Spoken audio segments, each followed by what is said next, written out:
Hi everyone, my name is Dr. Sam Clark and I'm the Academic Liaison and Outreach Coordinator for Heriot-Watt University. Thank you very much for joining us at this event. The purpose of this event is to learn a little bit more about architectural engineering at Heriot-Watt University and just kind of discuss what it's like to go from college to university setting. Some housekeeping to begin with. First of all, this session is going to be recorded and will be put onto the university pages afterwards. So the only bits that are recorded are what is on screen. So none of the audience participation is recorded. It's literally just what's on screen. And secondly, we would encourage you to ask questions throughout the presentation. How you can do that is use the question chat box and type in your question. Don't worry if you have a question that you think might be silly, because the questions are only seen by the moderators of the event. So ask us anything and don't worry about it. The other audience members can't see the question. And we'll try and answer as many questions as we can as we go through.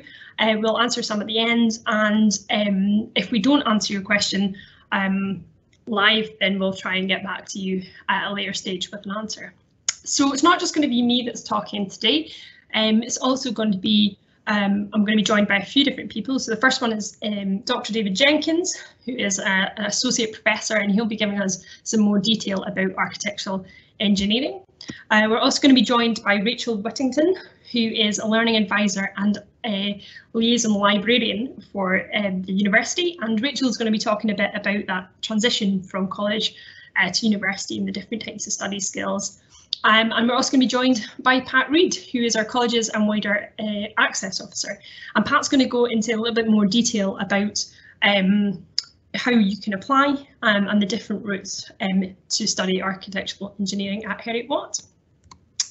So what we're going to cover tonight, I'm going to do a little bit of background to the university and an introduction to our teaching and learning. I'll hand over to David, who will be doing some architectural engineering specific stuff. I'll then hand it over to Rachel to talk about study skills, and then Pat will finish us off with those specific entry requirements and how to apply. And as I said before, I'll put your questions in the chat facility and we'll try to answer them as we go through. So a little bit about Heriot-Watt University. We were established in 1821, so it's a pretty old university, but you probably wouldn't be able to tell that if you were on one of our campuses, because we have some really fantastic cutting edge facilities and campuses. It looks really new and shiny, even though we're a pretty old university.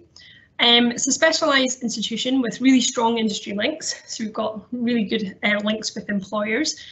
Really diverse student network, so we've got 30,000 students worldwide, so a lot of students from lots of different backgrounds, different cultures and countries, and loads of really great opportunities to meet people and interact with people from around the world. We have excellent graduate prospects, so Heriot-Watt University is one of the best universities in Scotland for starting salaries. So when you come to Heriot-Watt after you graduate, we have the highest kind of starting salaries beyond university. So pretty good if you want to come and go up the career ladder. We have about 100 plus partner institutes all around the world, so it really is a global university, and we've got 5 purpose-built campuses.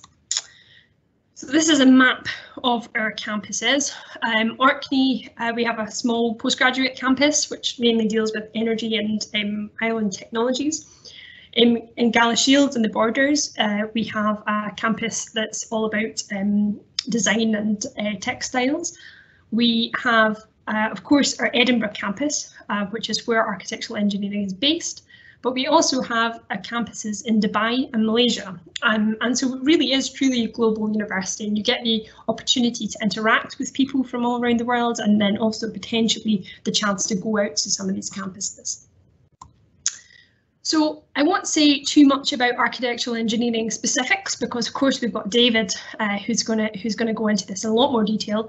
But architectural engineering sits within our School of Energy and Geosciences, Infrastructure and Society, so AEGIS. And we've got 2 different degrees that you can do. So you can do the regular bachelor's with honours, or you can do the master's as well.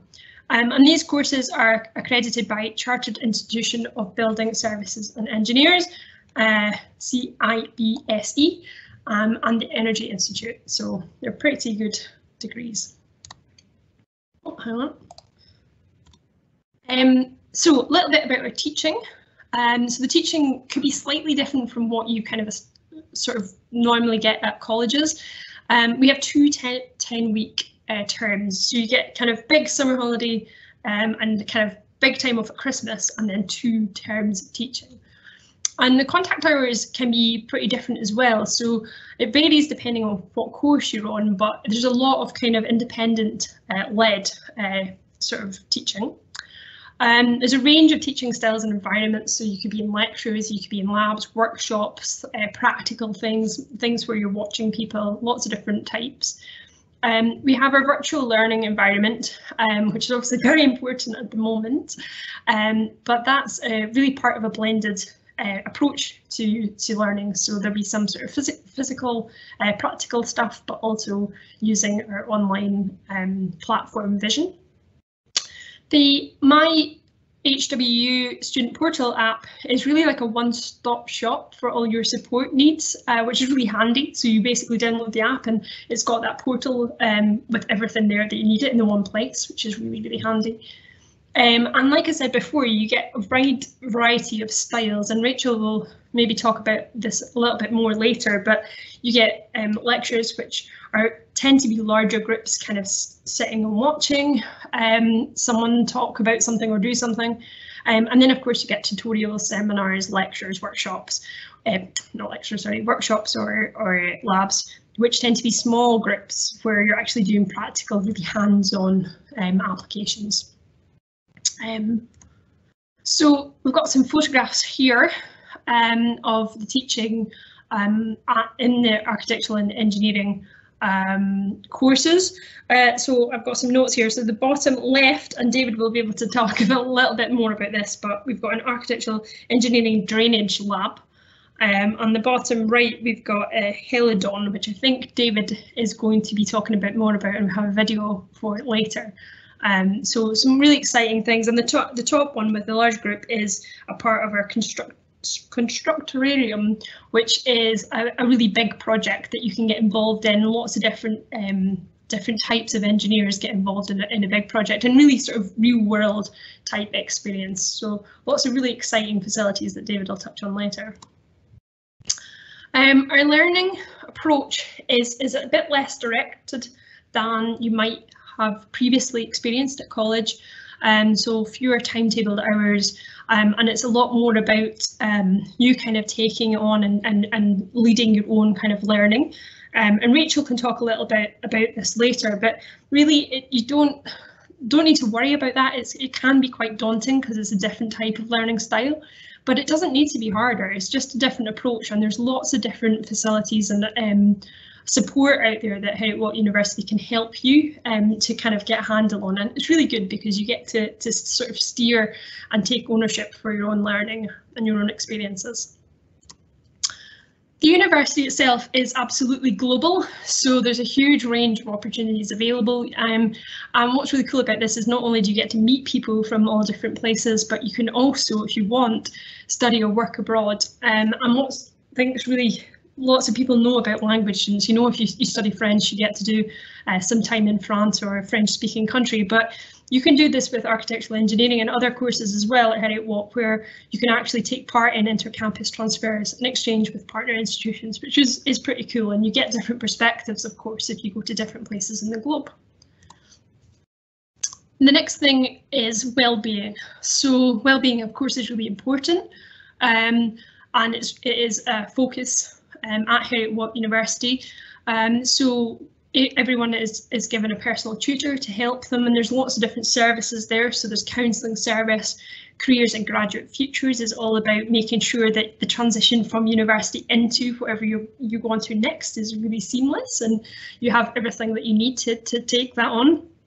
The disability service is a really important one. So if you are using some disability service support at college, so for example it could be extra time in exams or a scribe or anything at all, don't worry about it, because Heriot-Watt University really try where possible to replicate that and make sure that you have that support. So for example, if you do have support, you can either tell us about it within your UCAS application, or you can email us, and of course we'll have contact details at the end, and tell us about what sort of support it is that you need, and Heriot-Watt University will try their best to make sure that you have that support. Student success advisors, again, these are recent graduates that are helping our students, which is pretty cool, because it's not like a lecturer that's been sitting teaching for the last 40 years and has no idea, can't remember what it's like to be a student. These are recent graduates, so people who have come through this experience within the last few years, remember what it's like, remember what challenges there were, and can help. And there also is a doctor and dentist on the Edinburgh campus, and also a multi-faith chaplaincy. The university is also really good for sport, so if you are a professional sport person, then that's fantastic. But also, if you just want to get a little bit fitter and try things out, then there's lots of opportunities at all different levels, and some really fantastic resources and facilities on campus. Accommodation is the next thing. So one of the kind of unique things at Heriot-Watt University is that accommodation guarantee. So where some universities will guarantee accommodation in the first year, Heriot-Watt guarantee accommodation in your first year. So that's really important if you're coming from studying an HNC or an HND at college, or your swap student course, then you might be joining us in either your second or third year in the degree programme. And what's really cool is Heriot-Watt will guarantee you accommodation, because that is your first year. So you don't have to join in first year to get that guarantee of accommodation, which is pretty good. Okay, so that's a little bit of background. What we're going to do now is, in a moment, I'll pass over to David, who's going to give us a little bit more in depth about architectural engineering and all of the fantastic opportunities that are at Heriot-Watt and facilities and that sort of thing. What I'm going to try and do first is share a little video. So if you bear with me a second. The world's facing a lot of challenges. There is so much that needs to be improved within our infrastructure globally. We need to be prepared to meet any challenges that come towards us in the future. We have to look for solutions in a global perspective. To critically think. How will our cities be planned? How are you going to build a bridge that will outlive you? What role will I play in making a better future for my children? You have to connect with people and translate what they want to have into something real. At the start, when just a design, it can be scary. Part of the design process is to fail.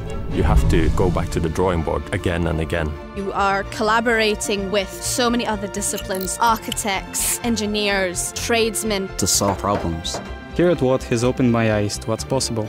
We have to use the limited resources we have to accommodate the growing population. Use wave technology. Affordable housing. Move on from petrol-based infrastructure to electric. We must work together. Create a sustainable and energy-efficient future.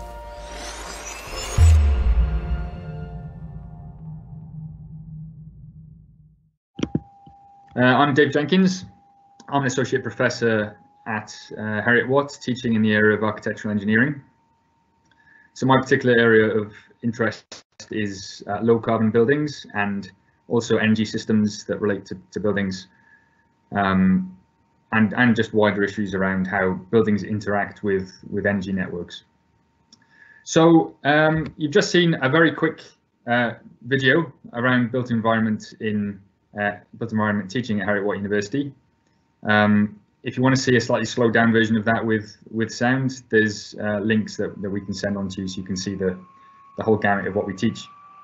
One of the really useful things about the way we teach students about buildings is that we do have several built environment programs across our school. So architectural engineering is one of them, and I'm here to essentially convince you that's one of the better programs, and it's certainly something that I know our students enjoy.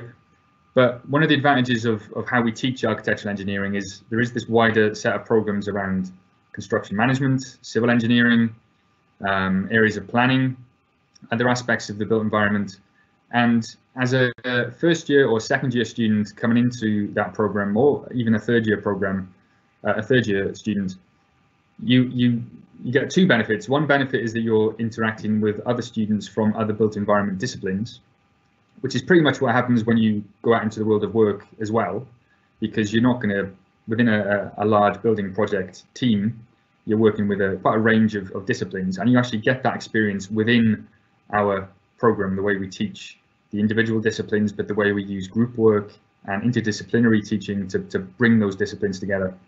But it also means that you get a bit of an insight into how other disciplines are taught. In the early years of the program, you can look at perhaps even sort of hopping across programs. If it's appropriate to do that, we always help our students do that. But it just gives you a bit of an insight into how somebody might approach a building project. If you come from an architectural engineering background, you approach it in a certain way. If you come from a construction project management background or a quantity surveying background, you might approach it in a slightly different way.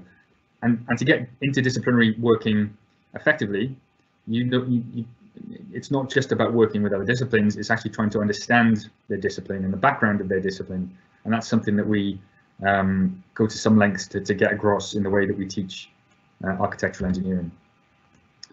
So one of the first questions we have when we do these kind of events is, what is architectural engineering?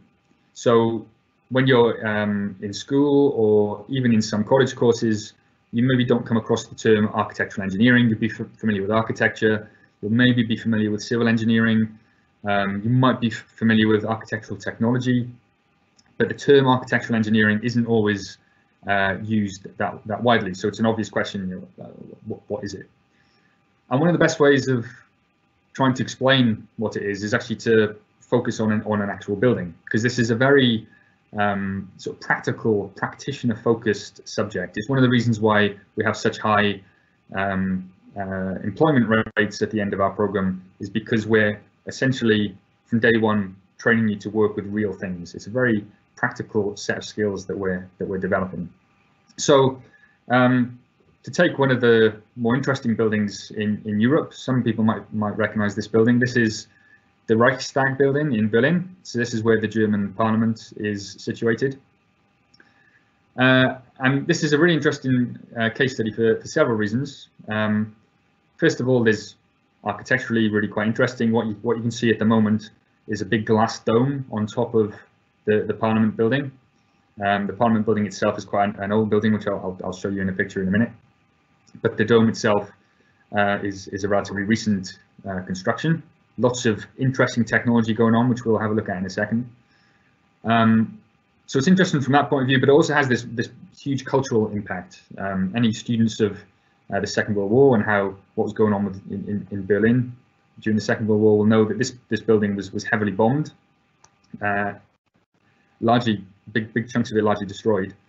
And so as Berlin was coming out of the war, as Germany was coming out of the war, they were using this building to show a positive way of actually building on a new kind of legacy for Germany. And the value of buildings, the importance of buildings, and doing things like that can't really be understated. And you really get that impact from this building if you ever go to visit it. And indeed, we take our third year students to Berlin in more normal times on study trips to get them to understand Berlin as a kind of almost like a playground of buildings and interesting architecture, interesting building techniques, but also to visit this building and to appreciate the role of the building engineer or the architectural engineer in helping design and also get that building to function, whether it's this level of complexity or simpler buildings. So that's a bit of a step back from the Reichstag building. You can see that glass dome on top, which is a recent addition to this very traditional building facade. And one of the referring to the kind of cultural impact of buildings, one of the things they were trying to do here is get across the idea of transparency of government.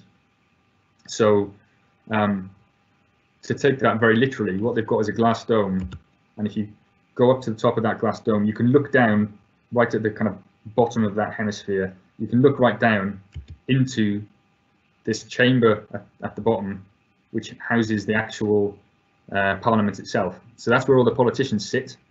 So if you want to, you can go along, watch them get up to their business, and literally keep an eye on the politicians, which is surely quite a good thing to be doing. So there's this cultural impact, but having made that decision that you want this transparency, you want visitors to be able to see this chamber below, there's lots of engineering implications of that. So the building engineer or the architectural engineer has to step in and say, right, well, how is this going to function? And work with the architect, work with other designers, other members of the project team to understand how this space is actually going to function. So what you can see here, if you look at the pictures on the right, first of all, there's a big hole at the top of this dome. And then underneath that dome, underneath that hole is a kind of funnel shape. And this funnel shape has a couple of different functions. First of all, you can see these kind of slanted mirrors on the side of the funnel that actually channels daylight straight down into this chamber below. So straight away, you need somebody with daylighting skills. So we teach lighting design and the importance of daylight and how you calculate that, how you model that in buildings, because you need to know how much light is going to get channeled down to that chamber, how much additional electrical lighting might you need to maintain a suitable internal environment in that space. Obviously, this is quite an unusual daylighting technology, but even more mundane daylighting technologies like windows or just glazed transparent surfaces, someone needs to design those. Someone needs to understand how much light they're delivering to an internal space. And then you've also got within this funnel, it's actually channeling fresh air down to that internal space, what we refer to as natural ventilation. So any space, particularly an internal chamber that's quite deep into a building, you need to make sure that's healthy. You need to make sure the internal air quality is suitable. So you need to move air around, and you need to get fresh air from outside to inside. Now you can do that using mechanical fans, but they use electricity. So we're trying to be low carbon. We're trying to reduce our energy consumption. So having this large natural ventilation technology, which funnels this fresh air down into the space, which can then be ventilated through that space, is key. And then there's also the structure itself. It needs to be designed to hold rainwater or protect the space from rainwater. There's elements of drainage that's really important there, and just understanding how water moves around a building. That's also can bring in an architectural engineer to understand how to design for that. And I'll come to the lab facilities where we can do things like that in a moment. And also, because you've got big spaces are generally quite difficult to heat, because air moves around, and when air moves around, then heat moves around as well. So it's a big volume to heat, and you want to keep the people at the bottom warm because that's where they're sitting.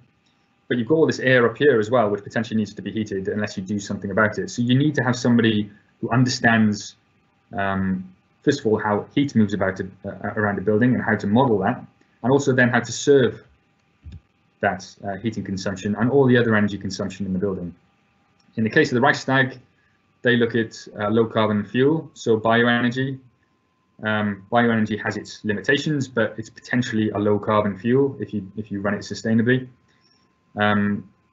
So that reduces the carbon footprint of this already efficient space, and so you end up with this this really kind of interesting, culturally relevant space, aesthetically really beautiful, but also from a functional point of view, efficient, low carbon, and produces an internal environment that's suitable for this particular space.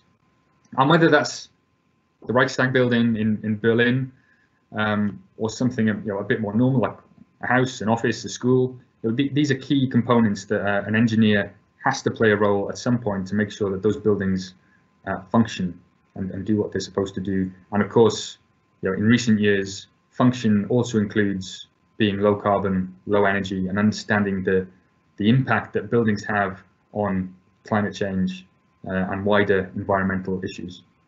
So there's the Reichstag building. As I say, we use it a lot for talking about what the kind of stuff that we do, because we do also use it with our study trips as well.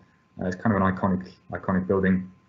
But also you can cover some really important technologies just by looking at a somewhat more mundane building. So this could be your house or a house of the future, perhaps.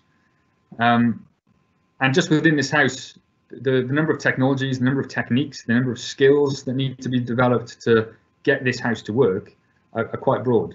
And once again, the role of the architectural engineer and other types of building engineers is really, really important.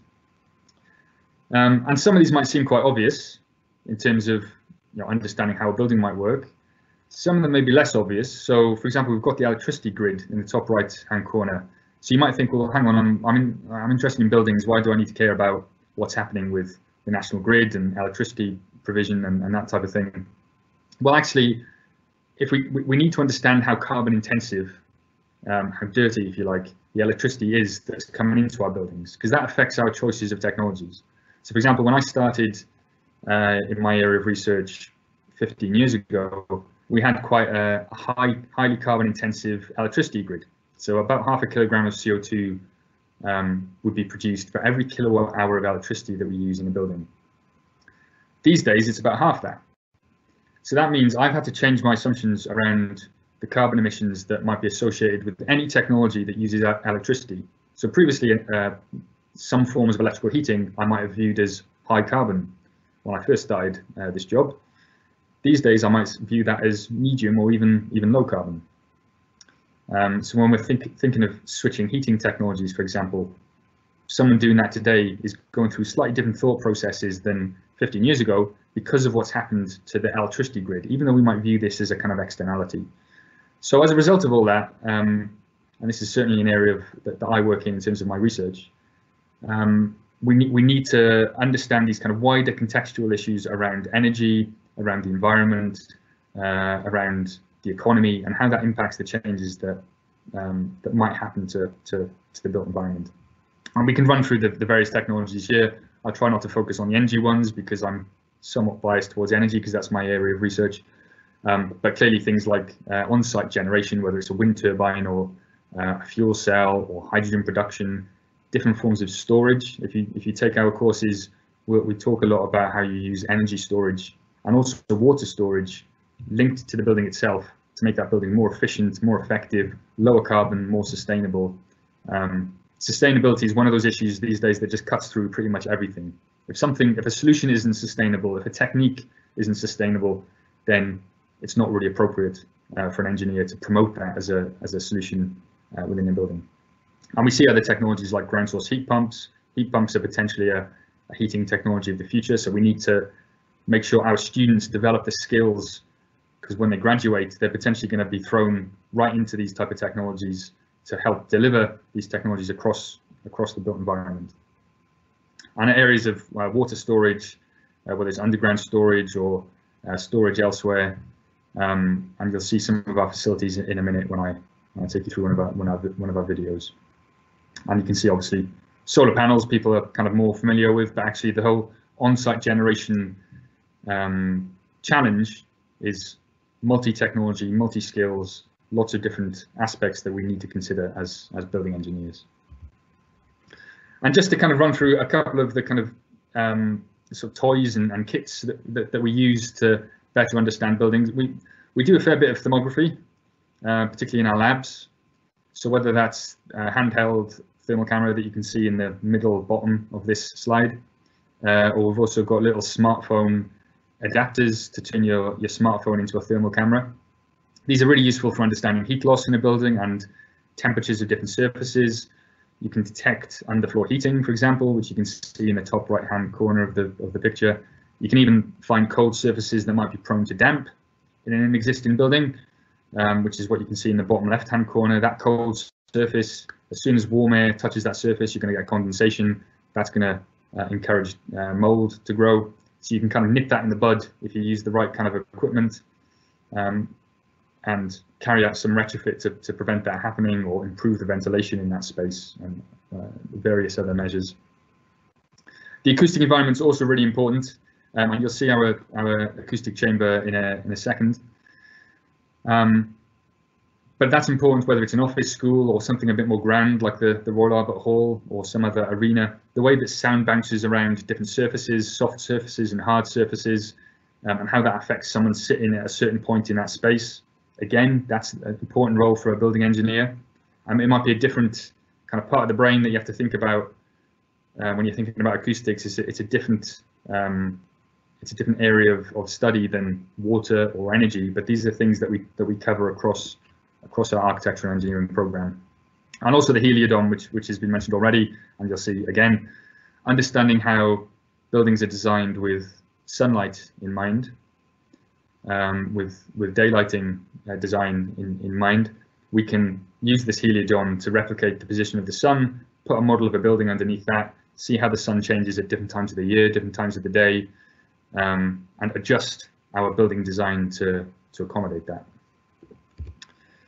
So hopefully this video is going to work. I'm going to give it a go, and someone can ping me if it doesn't. So this is an Heliodome, and that's used to measure mainly sunlight and look at solar patterns. So you can put a model on your table. You need to know the orientation that you're going to use. So here you have the north, the south, the east, and the west. You need to choose the latitude at which you are. So for example, Edinburgh is around 55 degrees. So you can rotate this, get different levels. I put it back to Edinburgh, maybe somewhere here. Turn it on, and you see there is a light there. And you can see it's currently March. I can change that.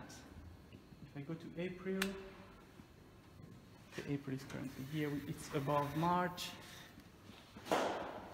May, above April, and effectively you can see that the sun is going up as you go towards summer. So if I put it back to March, what you're doing is effectively looking at the pattern of the sun. So sun rises from the east, and then you have indicated the hour. Okay, so you have 7 o'clock, 8 o'clock, 9 o'clock. You can see how the light is actually incident on your building. Now that can be used for a number of things. You can see how much daylight you can get inside the building, but you can see also the shadows. You can change the orientation of your building to actually maximize daylight, for example. And you can see how things change at different times of the year. Okay, you can see how the same building would have different type of daylight in different parts of the world. So you can do all those type of tests. And it's a relatively simple piece of equipment that can give you an initial idea in terms of how you can use daylight. Nowadays you use a lot of softwares, so you can get then more refined types of analysis by using actual software. But that's a nice tool that you can use at the very beginning to get a general idea of how the sun is actually impacting on the building.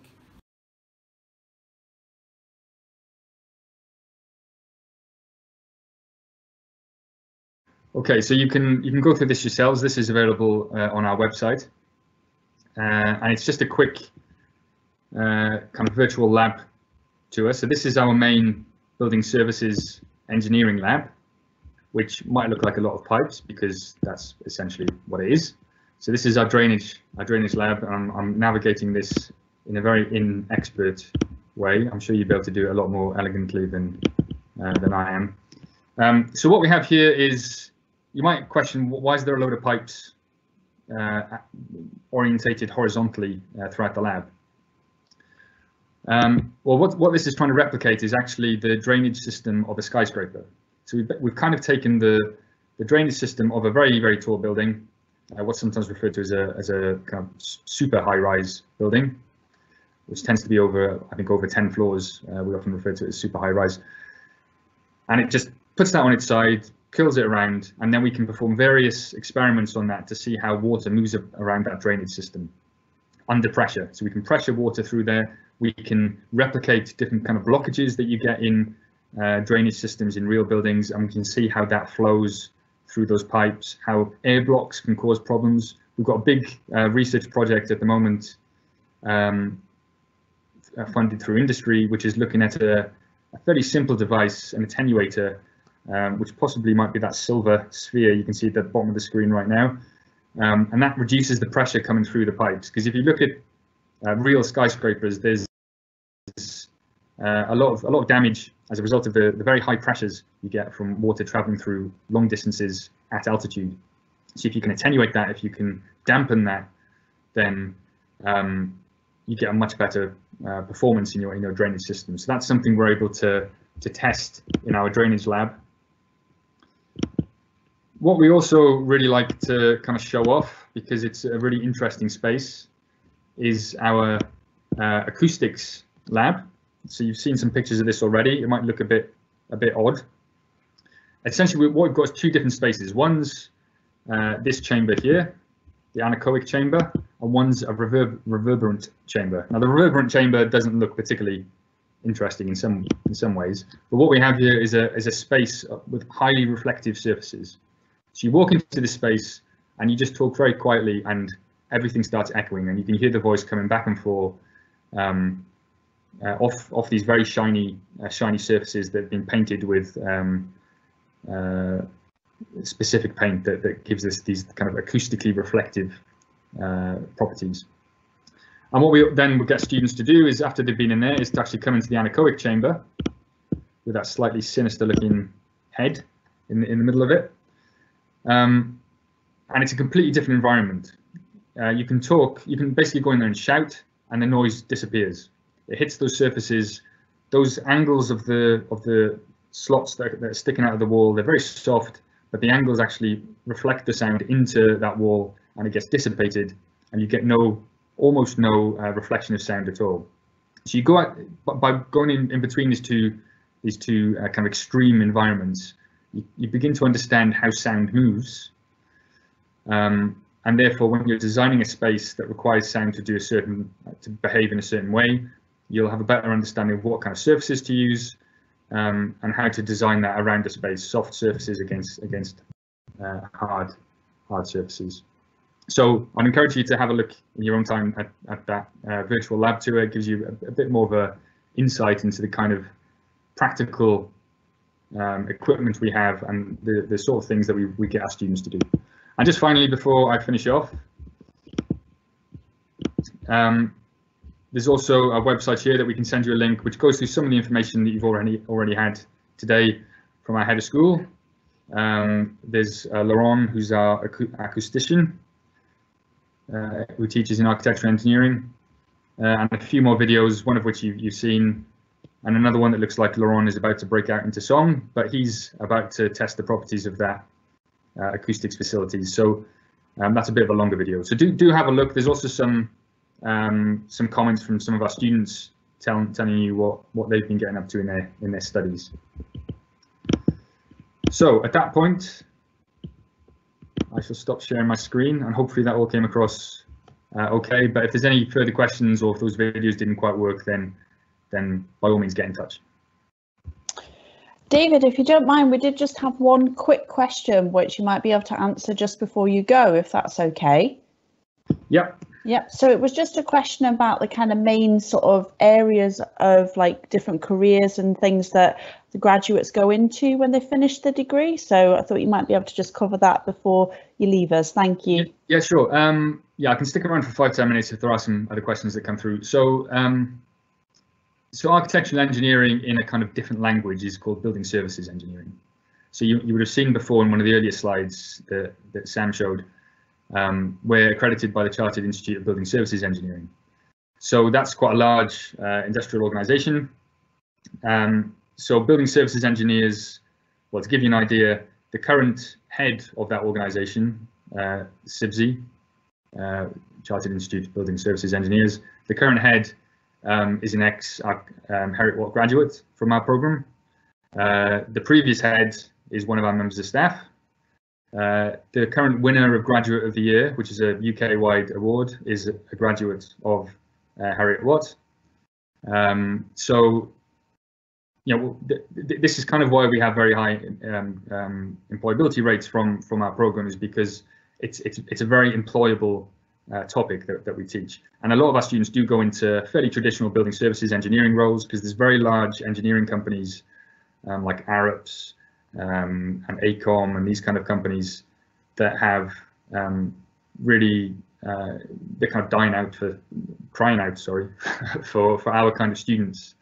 And they sit on our industry advisory panel, and they kind of keep on telling us we need more of your students. So we almost can't produce enough students for them to take on in some cases. But other people might decide, okay, building services engineering is really interesting, but I want to go into a specific field. So you might have those that go into acoustics, you might have those that become kind of energy consultants, sustainability consultants a bit more generally. And of course, whether you do a B-Eng or an M-Eng, you'll have some people that want to go straight into industry because we have those links to industry and they tend to get a job very quickly. Other people might decide to specialize within an MSc program. So there's lots of students, well, quite a few of our students decide to take a second degree in MSc program elsewhere to develop a skill around a certain area of sustainability or water or energy or something like that. So so yeah, and you can pick up some of the stories of our students. And as I say, if you Google CIBSE Graduate of the Year, you'll see one of our students, I think, with a big smiley face, because she's just, as of a couple of weeks ago, got this award as CIBSE Graduate of the Year, which we're very pleased about. Thank you very much, David. That was great. Cheers.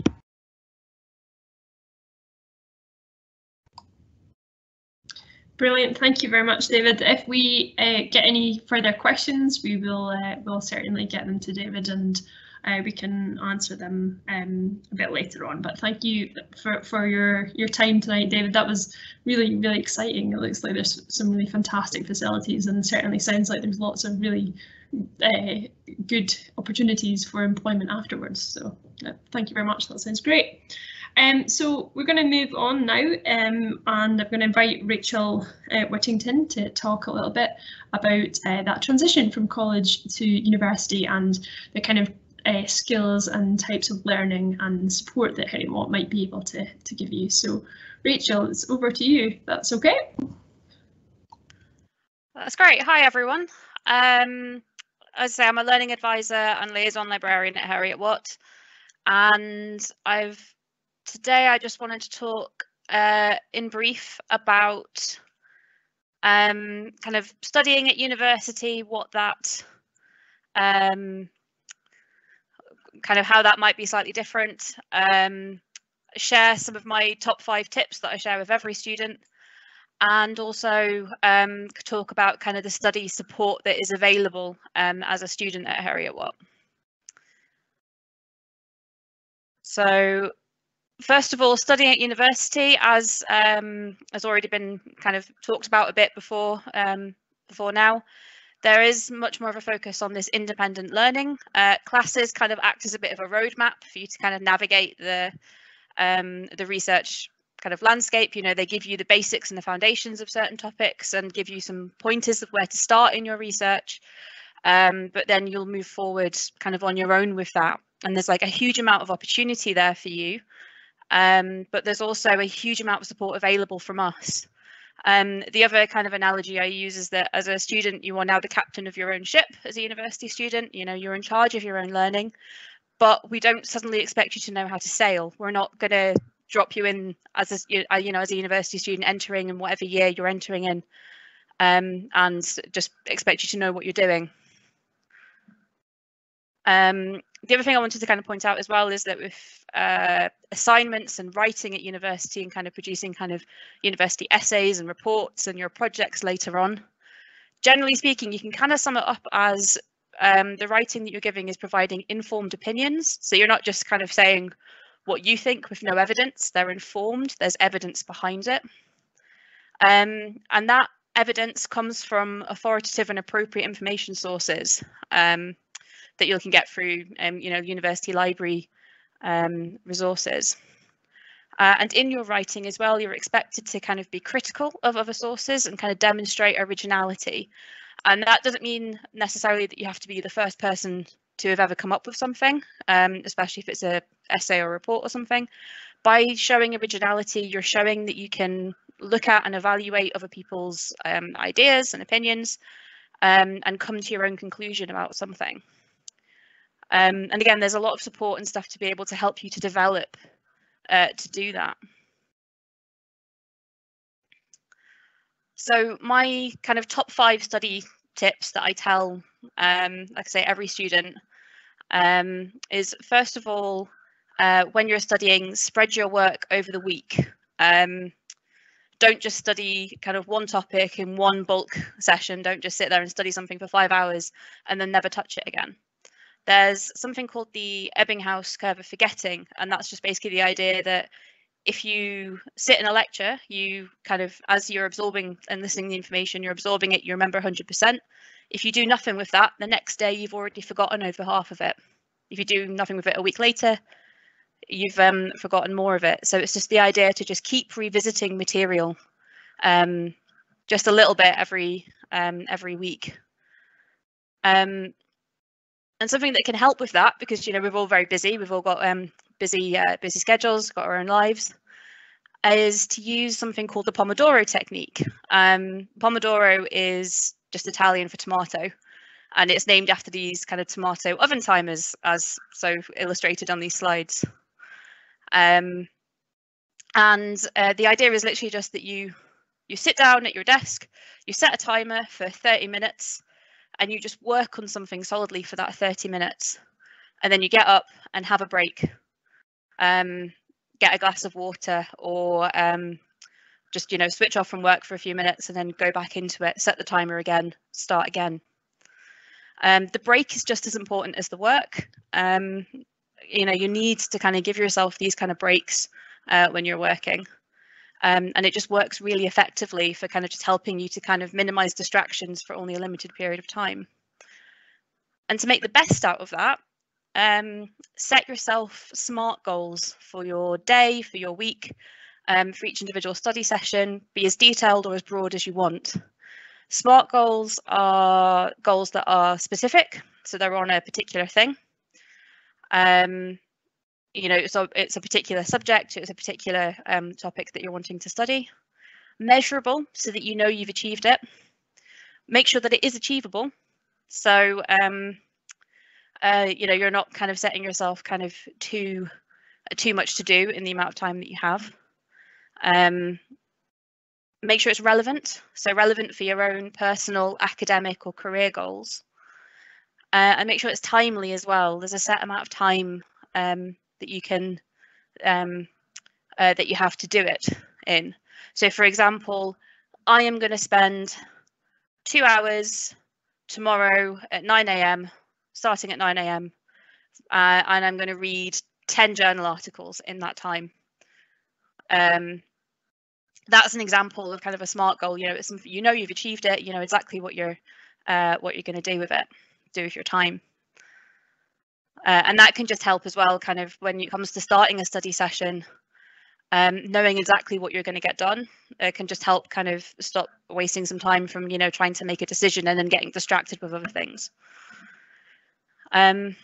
Also recommend kind of using kind of a variety of study methods. So rather than just writing out notes in kind of a linear kind of list kind of fashion, use pattern notes as well, draw things, use mind maps, spider diagrams, those kind of things. The more kind of different ways that we use to kind of learn and study the material, the more likely you are to remember it. And it'll also help you to kind of find kind of your own method and your own thing that you, your own way of learning and your own way of remembering things. Using mnemonics as well can be quite a good thing for kind of helping you to remember things. For example, when I was at primary school, it was my very easy method just speeds up naming planets, back when Pluto was a planet, for remembering the planets of the solar system and the order they come in. So you can make your own as well and just kind of make them as silly or as serious as you want them to be. And the more memorable, the better. And finally, as well, it's really important to kind of talk through your work as well with people. Obviously, we take kind of plagiarism in work quite seriously, kind of wanting to avoid people from kind of copying off each other, but that doesn't mean you can't work with others. And there will be lots of opportunities to meet people on your course as well through various kind of societies, group projects, that sort of thing, as well as kind of any other events or anything that your that the department will put on. And This method also works though if you don't have anyone on your course to talk through with. If you know other people or you meet other people that are studying a different subject, it can also work to talk to, use each other to kind of discuss ideas with and explain concepts to. And as well, you can just use inanimate objects to explain things too as well. There's a thing in computer programming called the programmer's rubber duck, which is or rubber duck debugging, which is where when trying to identify a problem in a source code, programmers will explain the program and explain the code line by line to an inanimate object to help them see a problem from a different perspective. And that's exactly how it works. So it's useful for problem solving and useful for kind of developing understanding of a subject. There's something about having to verbalize something to someone else, to talk about it, compared to just writing it down, that can really help with kind of understanding and memory. And like I say, as well, with problem solving and coming up with a solution to something. So those are my 5 tips for my 5 kind of main study tips for, like I say, for any student when it comes to studying for assignments, for revising, etc. But that's not the only, like I say, the advice or the things that I have to say. I was saying I could talk for an incredibly long time about study strategies and kind of the best ways to study. And fortunately, I do get that opportunity as part of my job. So there's a lot of in-person and a lot of online support available. Now, I was talking about writing at university coming from informed sources. Every school has a liaison librarian. And what they're responsible for is helping you find the best information for your assignments. So kind of the high quality academic kind of information sources and the professional information sources as well that will be best for your assignments. You also have to give credit to those original sources, and you do that through citing and referencing, and there's support available for that as well. And there's also a program, a bibliographic reference management software tool called EndNote, which you can get as a Heriot-Watt student. And that helps you to just, insert citations in work and formats reference lists kind of for you at the end. And we provide guidance and stuff on how to use that as well. And there's some more information on those at these links. The first link is to the subject guide. Architectural engineering subject guide. There's a whole range of information in there, kind of for the kind of information sources and resources that you can access as a student, and kind of how to use them, and advice for best, like I say, researching and stuff. And as well, part of my role, the learning advisor part of my role, is that there, as a team, as a global team, there's advisors in every advisors based in Edinburgh for all the for the UK campuses. There's advisors based in Dubai and Malaysia as well. And we're responsible for kind of helping with things like academic writing and assignments, kind of understanding what assignments are asking of you when it comes to writing, essays or reports, and kind of help to get started with those. Critical reading and note making as well, kind of do the most efficient strategies for that. Advice kind of around kind of how to approach exams and the best kind of revision strategies, and helping you find your own best revision strategy as well, I should say, and helping you find your best study strategy as well. As well as kind of with presentations as well, we support group work as well, kind of advice on how to work in a group with other people, as well as a whole range of kind of other kind of study skills, things like time management. If you have a tendency to put things off to the last minute, like I've always struggled with, kind of advice for kind of overcoming that, and how to kind of get started on a piece of work when you want to.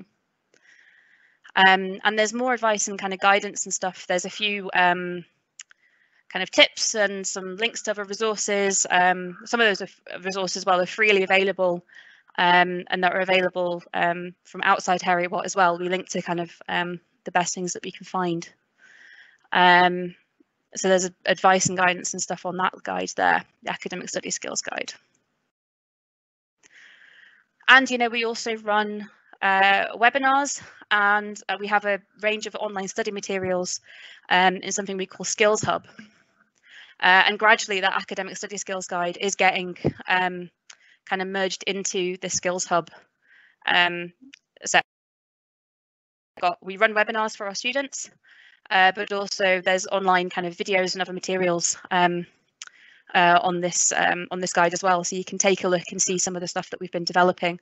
And it is, like I say, in development. We are gradually kind of adding more and more content to it as we work through the semester. And as has already been touched on, there's other services as well, kind of outside my remit. Student wellbeing has already been mentioned. They have a huge range of kind of welfare and wellbeing support, but also, like I say, the student success advisors are fantastic. As recent graduates, they have a range of quite relevant experience and can often act as a bit of a compass to help point people in the right direction for the best people to get advice from. Student Union Advice Hub as well is a great place to get help. The personal tutors as well that everyone gets, kind of having that kind of contact within your school, again, fantastic help and support for studying. And there's a range of other resources, a range of other services as well that I've not mentioned because, like I say, I just don't have the time or the slide space. But yeah, so that's everything that I wanted to say. If anyone has any questions, then I'm more than happy to take them, or if anybody wants to pass questions on, then I'm happy to take them at any point as well. I'll just there we go, stop sharing. Thanks very much, Rachel. That was great, really interesting, some really good tips there. So thanks very much for delivering that. I don't think we've had any specific study skills questions, but we certainly will pass them on if anything does come up. But for now, I'm just going to move on and cover a little bit more about entry requirements and how to apply for architectural engineering. So just to cover a little bit of information about this, and also just as a reintroduction, so my name's Pat and I'm Colleges and Wider Access Officer at the university. So I'll be covering this little bit about entry requirements because this is usually the sort of stuff that I would do, where I would cover supporting students throughout their journey and their applications to university. So if you're thinking about university, you might have some considerations about where to go in terms of geographical location.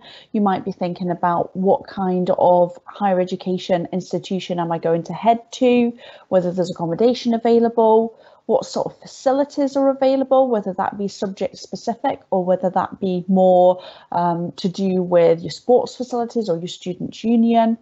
You might also be considering reputation, although I've put a little question mark by the side of that, because obviously reputation to one person, each person's opinion is different of the reputation, etc.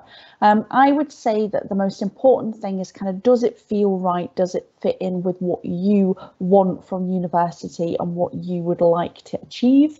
And also, obviously, very importantly, entry routes is pretty important, and it's particularly important when we're thinking about our college to university chat this evening. So I wanted to just put up my slide just to briefly cover this idea of articulation coming into university using some different qualifications. So on this little diagram, hopefully it doesn't look like just too many arrows, but basically it's to try and show you that yes, you've got the usual kind of classic route, I suppose, if you like, from school and using your hires to get into university, but you've also got the college route as well, which we get a lot of our students coming in this way. So about 20%, or actually just over 20% of our students come from college, and there are a number of different ways in which you can do that. Primarily when we're talking about college this evening, we're thinking about either an access course, like a swap access course, and using that to come into your degree into year one. Or we are thinking about using a HNC to come into year 2 or a HND to come into year 3. So those are the kind of main sort of routes that we are considering for this presentation this evening. So hopefully those things all kind of make sense as to what we're talking about when we talk about articulation, but also more direct entry into year 1 from those access courses as well. So I wanted to very briefly go over the entry requirements for architectural engineering, talking about those qualifications in particular. If you hold other qualifications or you'd like to know about entry using your qualifications into other years than those listed, then please do check on our website. But for both the BEng and the MEng in architectural engineering, here are some of the qualifications that you can use to get into there. So you can use your SWAP access course with 3 Bs in the profile grades to get into year 1 of the architectural engineering course. You can check which SWAP access courses would be eligible to get you into architectural engineering at Heriot-Watt by using the SWAP progression routes on the SWAP website, and I've popped up the address just there so that you can visit that if you need to. If you're looking at or you're currently sitting a HNC, then you can use that HNC to come into year 2. You would need to get an A in the graded units, and your HNC would need to include maths at SCQF level 7. Now we've said a relevant HNC, so for that we're thinking about things like architectural technology, maybe some of the other engineering subjects like mechanical or electrical engineering would be acceptable as well. And similarly with the HND, looking for an A, B in the graded units in a relevant HND, and again looking for that maths level 2. So that is the most important thing I would say to take away from this, is that it's not just the HNC and the HND that we're looking at, it is the equivalent level maths that we would also be expecting you to hold as part of that. So if you are doing a HNC or a HND, please do double check that the maths that you're doing is at the appropriate level for direct entry. As I say, there are options to use your HNC or your HND qualification to come into year 1 or year 2, rather than using them advanced entry to get into year 2 or year 3. And there's more information about what we would look for those on our website if you want to know a bit more about that. So I'm going to just cover a little bit more about applying to university. I'm sure some of this is very familiar to you, but I just wanted to go over to make sure that we're all on the same page. So you apply to university through UCAS, no matter which university you want to apply to, and you apply through the UCAS portal all online. The things that the universities look for in a university application will be a strong academic background, an enthusiasm for the subject that you're applying for, a range of different skills and experiences that you can bring to the university, a good, clear, concise personal statement, a supportive and positive reference, and work experience where appropriate, or other experience in your particular subject area. So let's have a look at those in a little bit more detail. So thinking particularly about the personal statement as well, we'll cover some things to include. So I'll just mention that the deadlines for the UCAS application is the 15th of January. So that's the 15th of January of the year that you would like to start university in the September. So colleges will have their own internal deadlines as to when they want you to get your application in from your side. The reason for that is that not only have you got all your details and everything to fill in and your personal statement to write, but also your education provider, so your college, will need to write you a reference before that UCAS application can be submitted. So there's no point in getting your UCAS application to the college on the 15th of January because they won't have enough time to write your reference for you. So you do need to make sure that you follow any internal deadlines set by the colleges so that they can get that reference done for you. Again, I'm sure you're aware, but you can apply for a maximum of 5 different courses on your UCAS application.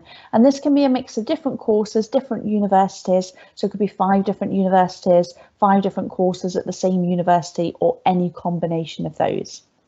So the UCAS application is split into different sections, and we're going to focus the next couple of slides on the personal statement. So things to include on your personal statement then. I would say these 4 things are the top things that we would like to see in a personal statement. So why would you like to study your chosen course? So what is it about it that interests you? We'd also like to see any information about any work experience or subject specific experience. Now, particularly in the current situation, it can be quite difficult to get work experience. So this is where you need to start getting a little bit more creative. So have you done any site visits that you can talk about? Have you maybe read any journal articles around your particular subject? So think a little bit creatively about how you can show that subject specific experience. It doesn't have to be work experience. The next thing we like to see is transferable skills with examples. So this is a little bit like when you're filling in a job application and you need to include examples of times when you've worked as part of a team or under pressure, meeting deadlines. So give us some specific examples of when you've done those things. It doesn't have to be really fancy examples. It can be just stuff from your everyday life or from your college experience. We also like to see a little bit about your future plans. So what kind of things would you like to go on and do? We won't hold you to this. We won't come back to you in 4 years' time and say, why have you not gone into this career that you said you were going to? But it just helps us to see that you've thought beyond the degree itself. And what we'd always say is keep the content positive and relevant to the course that you are applying for. Things to avoid on your personal statement would be things like poor wording and grammar. So getting the thesaurus out and sort of checking what all the words mean, the different things, can be a bit of a mistake because sometimes you can alter your meaning.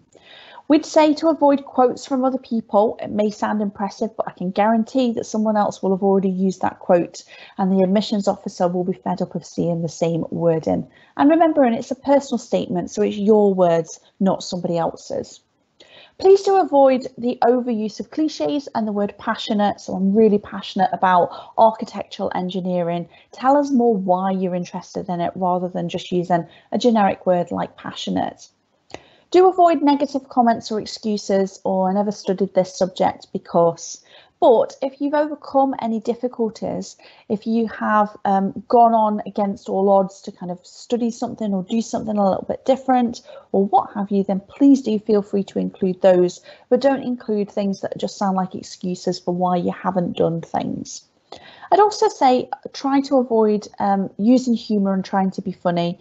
Admissions officers read loads and loads of these personal statements and they may not have your sense of humour no matter how funny you are.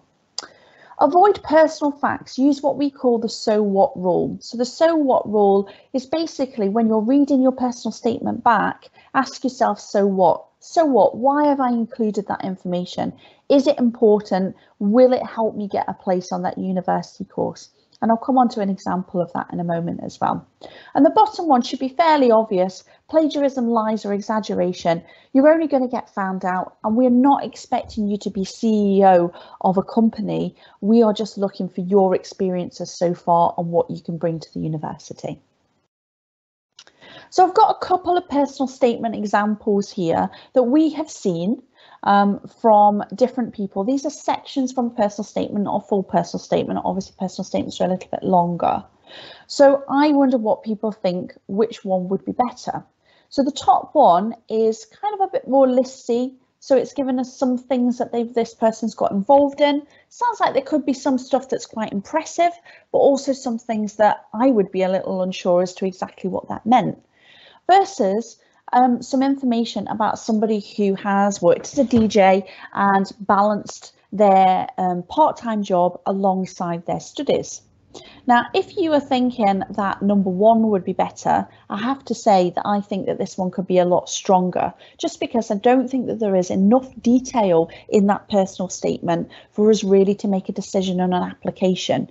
So I think it would be really important to go into a bit more detail about maybe a few of those things. Some of these things could be ages and ages ago. And also I see that the last one sounds a little bit like an excuse. So I've not really been doing anything because of the current situation. Whereas the second one, it's a little bit more effective because there's a lot more detail And just because DJing isn't necessarily something to do with the course that this person was applying for, doesn't mean to say that it can't be a really strong example for a personal statement. So a few more examples, I promised you some of these. So the top one is my example of maybe somebody who is a little bit too passionate about maths. So avoiding going too much over the top with your terminology and how you are wording things. The second one is my example of the so what rule. So somebody's told us about their windsurfing aspirations. So what? What's that got to do with the course that you're applying for, unless you may be applying for that surf science degree down at Plymouth University? Otherwise, it's probably not worth including. And then the final one, yes, we did see this in a personal statement, somebody saying they have a strong grip of the English language. So please always make sure that you check your spelling before you submit your personal statement. So my 5 top tips for personal statement writing would be: remember the 47-line, 4,000 character limit. Give examples of your own experiences, and they don't need to be sparkling examples. A part-time job in a local supermarket is absolutely fine to talk about your teamwork or working under pressure. Absolutely brilliant examples.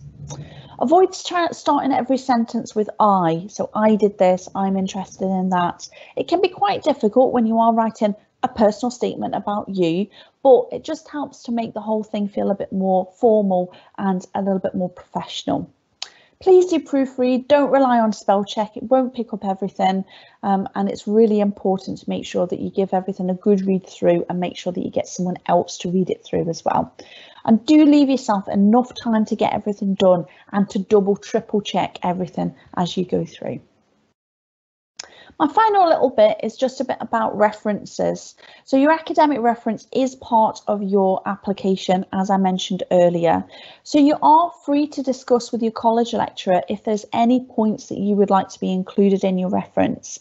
So this is in particular if there's any particular circumstances, adverse situations, mitigating circumstances, anything like that that you want included, make sure that you discuss that with your college lecturer and make sure that they know that that's something that maybe you're going to reference on your personal statement as well. And as I said before, I cannot say this enough, please leave your referee enough time to complete your reference, because that will affect when your actual UCAS application will get in and whether that meets before the deadline or not. Okay. And then finally, just a couple of key dates for UCAS. So not imagining that on a seminar about architectural engineering that we've got anybody who is necessarily going for medicine, dentistry or veterinary medicine. But if you are, then you've missed that deadline. So you need to get in for that. That would have been a little bit earlier. But the general deadline for UCAS applications is the 15th of January. And as I say, it's the 15th of January for the year that you would like to start studying in September, unless you're applying for deferred entry for the year after. There are a couple of other deadlines and things to make a note of as well, and these are all available on the UCAS website. The 31st of March is a big one because that's when universities will aim to have made their decisions on your application. So you can be waiting a little while. So if you get your application in December, you could be waiting right through to the end of March for universities to get back to you, although universities will try and get back to you quicker than that. The 5th of May is a really important one because this is when you need to make your decisions as to what response you're going to give to your offers. So if you sit there and you've got 5 offers, you won't get any of those offers unless you make replies to them. So you can only have 1 firm choice and 1 insurance choice, and then all the rest of them must be declined. So you need to respond to your offers by that deadline. UCAS will remind you, but don't miss that one, otherwise you just get all your offers declined by default, and that has happened before, and it's not a good position to be in.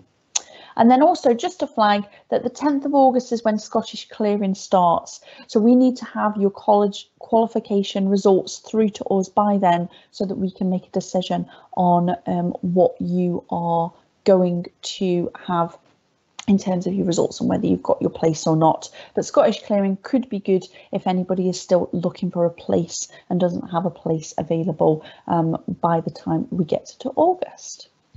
So that is all of our presentation. This is your opportunity to ask us any questions that you have. Just before I go to any questions that we might have had, it's just to draw your attention to our email address, so wp@hw.ac.uk, just in case you have any questions that you haven't had an opportunity to ask us. We've also got a link to our college pages just there and our specific architectural engineering pages, and what we'll do is we'll pop them up into the chat as well, so that you can click on those links, because I realise you can't click on those links as part of the presentation. So what I'll do is I'll stop sharing my slides just now, and I'll come on and see if Sam has spotted any questions for me to try and answer. Hello. Yep, we've had a few in. So okay. The first one is, how many hours per week would the courses be? Okay, so for architectural engineering, it's the same as our other courses. So for each semester, you will study sort of 4 what we call courses, what you might know as units or modules. And each one of those units or modules, those courses, will have a lecture and will have a tutorial. So they're going to be a minimum of an hour each. Most of them will probably be a bit longer than that. And then because you would be doing an engineering course, you will also be doing lab work as well. So I'd say that on the whole, engineering courses tend to be a little bit more on campus, sort of in classes intensive than some of our other degrees. So you're probably looking at anywhere between sort of 18 to 23, 25 hours a week. That can vary a little bit between year groups. So you might be doing a little bit more when you first start. You might be on campus more during your final year, but it might be more for self-study rather than timetabled hours. But that's a rough guide. So hopefully that helps. Brilliant. We've had another question through saying, do you need to have any art or design qualifications or experience to take part in this degree? So I'm sure that David would back me up on this when I say that an interest in art and design or graphic design, those kind of things would be very beneficial. But it is at the end of the day an engineering degree that you would be doing with architectural engineering. So primarily we're probably going to be looking for qualifications like maths and engineering related subjects. So yes, it would be good to have those kind of on the sidelines in your back pocket and an interest in those areas, but it's going to be the maths and the engineering side of things that we're going to be most interested in. Brilliant, thank you. We've got one more question at the moment, which is, are there many mature students on this course? Oh, for architectural engineering, I don't know off the top of my head, I'm not going to lie. Architectural engineering is one of those courses where not everybody realises that it's a thing straight from school. So I know there are a lot of people who find their way into it a little bit later. So there's going to be some mature students. What I can tell you off the top of my head is that 27% of our students at Heriot-Watt are mature students. So mature students, for anybody who is unaware, is classed as anybody who is over the age of 21 when they start at university. But I have met mature students who are 21, and I've met mature students who certainly are not 21, they're a little bit older than 21. So we've got a huge range of different age groups of students. Apologies that I can't answer for architectural engineering specifically. It's maybe one of those ones that we could follow up with David and he could maybe find out about. So if you want to know more specifically, maybe drop us an email to the WP address and I'll try and follow that up with David. Brilliant, thank you. That looks like all of our questions so far. So if anyone has any more that they'd like to ask, then get them in quickly. But that looks like it. Yep. That's great. Okay. Well, do you want me to hand back over to you, Sam, so you can wrap up? Yeah, can do. Yeah, absolutely. Okay. Brilliant, thank you very much. Well, thank you so much for our three speakers, David, Rachel and Pat tonight. It was really interesting and hopefully you found it useful. Like we said, if we have any more questions that you have, then definitely email us and we can try and get back to you. And we will definitely, I think the links already on in the chat of the videos. If not, we will definitely put the links there, or you can access all of the videos that were shown tonight, I think, on the web pages anyway. So definitely drop us a line if you'd like more information or have another question. But thank you so much for attending, and thank you to Pat, Rachel and David for a really interesting evening. So brilliant, thank you. Cheers. So I will end it now, but thank you. Bye bye.